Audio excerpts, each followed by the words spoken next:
What is up, guys? Media Master Menard here today, and I'm gonna be talking about something that I've been thinking about for a while and relates to anime. And it seems like every single anime that is long running meets its demise in the same way.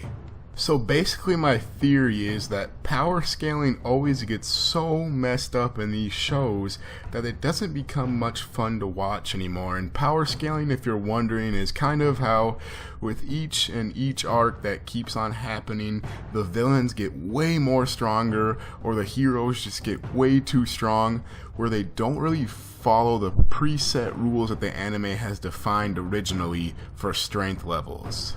And a lot of anime, and shonens in particular, come into this problem. And it seems like people are getting random power-ups out of the blue that aren't believable, and they didn't really earn through training or other means. This in turn makes the story a little bit less interesting, more predictable, and overall it makes me feel, at least, a little less invested in the show. It normally goes somewhat like this. Earlier on in a long-running anime, the earlier arcs seem to avoid this problem, and things progress at a really good pace that will get you addicted to the series, and then by the end, you're still watching it because you have that original addiction, but it just isn't the same anymore. You don't get that hype feeling that you got when you first watched it, and it is a little frustrating that it seems like every single anime falls into this trap. Let's look at a few examples of this happening as sort of case studies. Take Bleach for example. Towards the end, when Aizen was so strong, it was clear that no character in the series could challenge him. And so they put Ichigo in some sort of hyperbolic time chamber that came out of nowhere and was not previously explained at any point before. And this really frustrated a lot of fans because it seems like a cop-out and just bad writing. But speaking of hyperbolic time chambers, let's talk about the franchise that actually has the hyperbolic time chamber, which is the Dragon Ball series. So before you guys grab your pitchforks, let me explain. I am with you guys that when Goku originally went Super Saiyan and Gohan went Super Saiyan 2, those are some of the best moments of the series that were super hype and just great to watch. But by the time it rolled around to Super, it seemed like the writers were just pulling out transformations out of their ass. I mean, let me just name off every single transformation that was introduced in Dragon Ball Super alone. It's a little ridiculous. So we have God Saiyan, Super Saiyan God Super Saiyan, we have Super Saiyan Rose, we have Ultra Instinct, we have Kaioken Super Saiyan God, we have Angry Super Saiyan, and there's even a couple more I think, but the point is that all of these power-ups lose their cool factor when there's so many of them and they happen so often. It just loses me. That's enough ranting about Dragon Ball Super. I'm not the biggest fan if you can't tell, but I'll talk about a series I am a fan of and be a critic of it. Naruto and Sasuke by the end of Shippuden were so powerful that the writers have to come up with ridiculous BS ways for them to be put into danger. I mean, they pretty much brought Kaguya Otsutsuki out of nowhere and she was just ridiculously overpowered.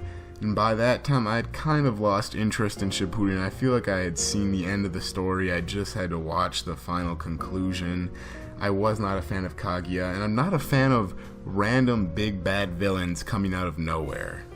I'm not sure if it's bad writing or if it's just a trope of long-running anime that is intentional. Either way, I'd like to see it go away, and I'd like to stop seeing writers back themselves into a corner and have to use bad plot hole-filled reasonings to get out of their jams.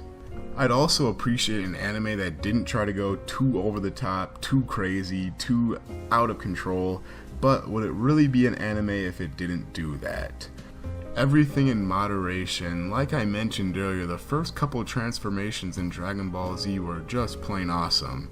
But then we got to Dragon Ball Super and it's just like bam, bam, bam. And it's not even like it's the same character anymore, they're getting that big of a power spike. I'm very interested because it really doesn't happen in shorter animes. Take Fate Stay Night for example. We never really see Emiyashiro just hit a huge power spike that just puts him way beyond what we thought was possible for him as a character. I think a lot of it has to do with how shorter anime have a finite end, and it's kind of a good story that wraps itself up, whereas longer running anime just have episodes that they just keep pumping out until the series dies out in popularity, so eventually it inevitably leads to this point.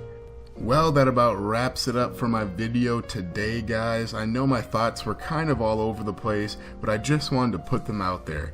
What do you guys think? Does power scaling make longer running anime with hundreds of episodes get stale after a while? Is it inevitable, or is it just lazy writing? Do you prefer longer anime or shorter ones? Let me know the answer to those questions down in the comments below. If you liked the video, leave a like and subscribe to the channel. I'm going to be bringing you guys more content on movies, video games, TV, and anime. I'm going to leave a link to my Twitter down in the description below so you can find when my new videos are uploaded. And until then, this is Master Menard signing off.